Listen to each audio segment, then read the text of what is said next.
Hello， 大家好，我是小鱼，双击加关注，找我不迷路。今天呢，我们给一个新疆的大哥来维修一款这个米沃奇的 M18的一个电池包。据这个大哥描述呢，这个电池之前还是非常耐用的。由于呢借给朋友使用了一次之后，回来就不能正常的充放电了。然后呢，我们看这里呢也是一个报故障的一个现象啊。丢了吧，这个大哥感觉还是非常可惜的。但是买一个新的呢，不一定能买到原厂的，而且呢，价格也是相当高的啊。所以说呢，感觉修一下还是很有必要的啊。下面呢，我们就是来测量一下这个电池的电压，看看它的电压在多少。大家看一下，它的当前电压呢是15.82伏啊。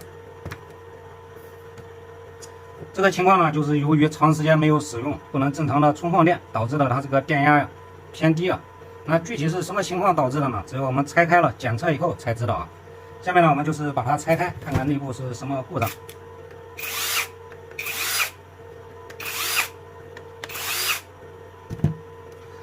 像这种米沃奇的主板啊是有锁的，大家操作的时候要注意，不要让它锁住了。这样呢，我们就给它取出来了，然后给它拿出来。它这个内部的电芯呢，用的就是这个三星的，单节容量呢是2500毫安时的，跟我们平时用的是一样的。下面呢，我们来测量这个电池的每串电压，看看分别是在多少啊？它的第一串电压呢是3.8。第二串呢也是3.8，第三串呢也是，第四串也是，第五串呢是没有电压的啊，0.5的一个电压，说明呢它这个故障呢应该是出在了第五串的这个电池上啊。我们再来确认一下，大家看，像前面的这些压差呀什么的都是比较均衡的，差别呢不是非常的大，唯一的呢就是最后一串这个电压不正常。那这个时候呢，我们可以用这个电源呀，给它进行一个充电，看看它能不能正常的充上电啊。它这个电压呢非常的低啊，我们刚开始充电的时候，电压不要调太高，我们把这个电压调在3伏左右，给它进行一个充电。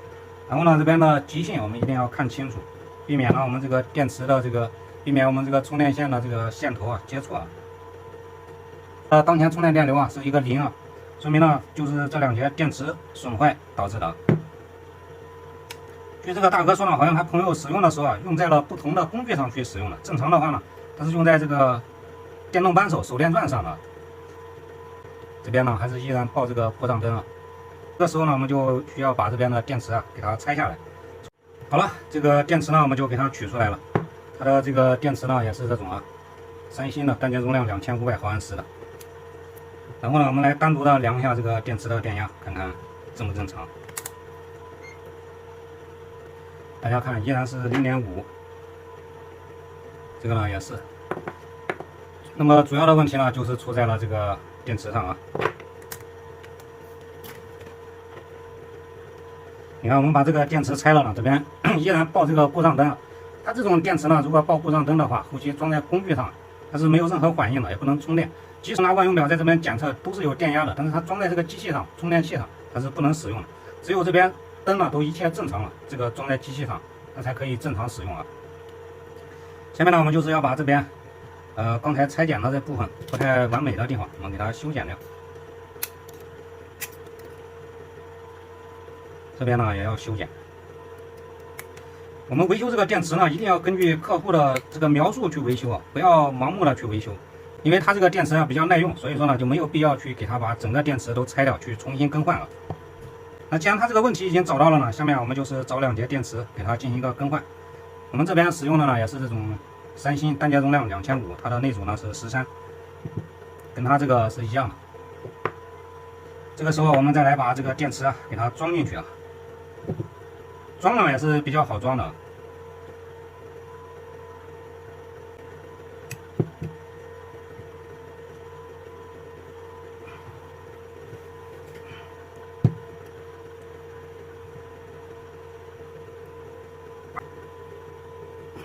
非常的紧啊，这样呢我们就给它装到位了，把这边给它压平。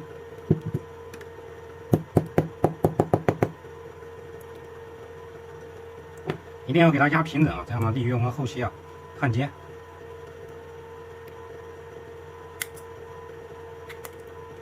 这个时候呢，我们就可以裁剪裂片，给它进行一个连接。然后呢，裂片要裁剪成这个形状啊，在这边给它焊接起来。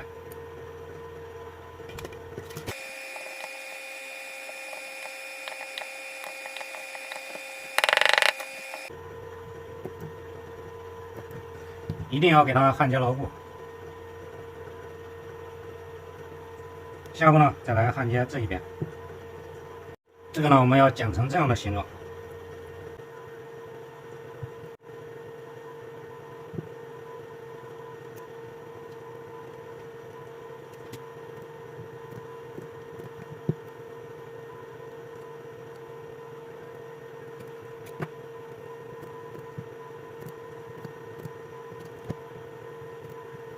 好了，这个时候呢，这个电芯啊，我们就给它完美的解决了啊。现在呢，它这个电池啊，还是一个报故障的状况啊，还是不能正常的使用。这个时候呢，我们就需要用电脑给它进行一个主板解锁，给它破解一下，就能解决。下面呢，我们就去破解一下啊。由于这个操作不是非常方便了，我们直接就是给它破解完了，然后跟大家去看一下这个问题啊能不能解决啊。好了，经过了10分钟的这个操作呢，终于给它搞定了啊。大家看一下。这个呢才是它的一个正常的，之前呢不停的闪烁那是不正常的。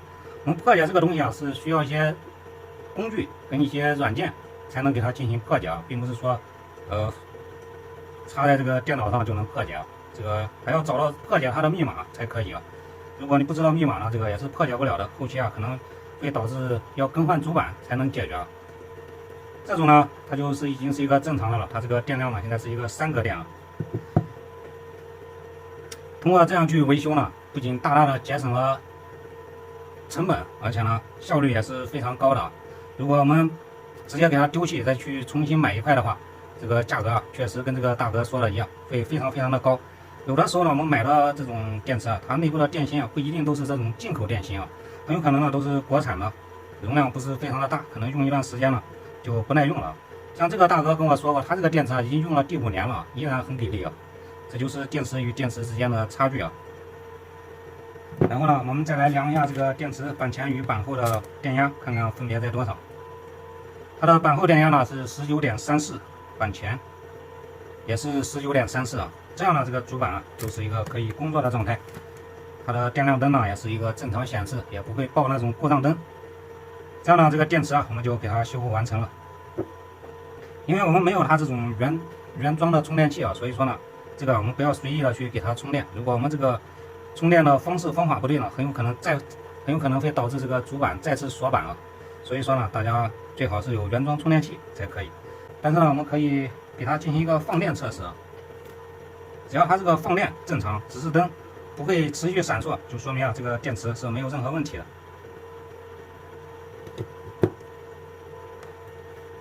给它加上，用我们的这种小型的放电仪来测试一下，大家看，19.19伏。这个时候呢，我们可以给它进行一个放电，我们可以观察一下这边的电流。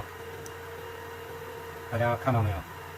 这个电流呢是有一个6安左右的一个电流，功率呢在100瓦左右啊，说明呢它这个放电是一个正常的。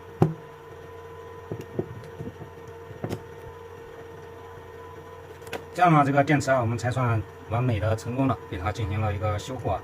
下一步呢，就可以给它装入壳体。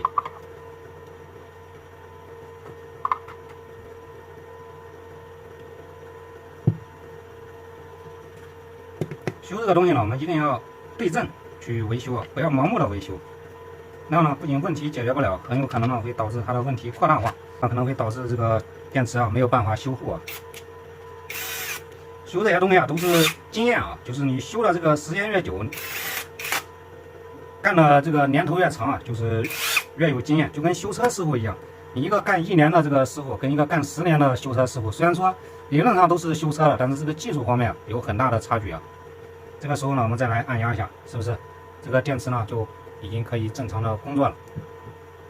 这样呢，这一个米沃奇的进口电池呢，我们就给它完美的修复了，又给这个大哥节省了不少这个成本啊。当然了，大家如果自己的这个工具也是这一种就不要轻易去尝试着维修了。即使你去把这个电芯更换完以后，这个主板也是不能正常工作的，除非呢你重新买一块主板，给它全部给它重新更换，这样呢成本又非常的大了。同时呢，也非常感谢这个大哥的支持跟信任啊。行，今天的这期视频呢就跟大家分享到这里，感谢大家的关注与支持，我们下期再见。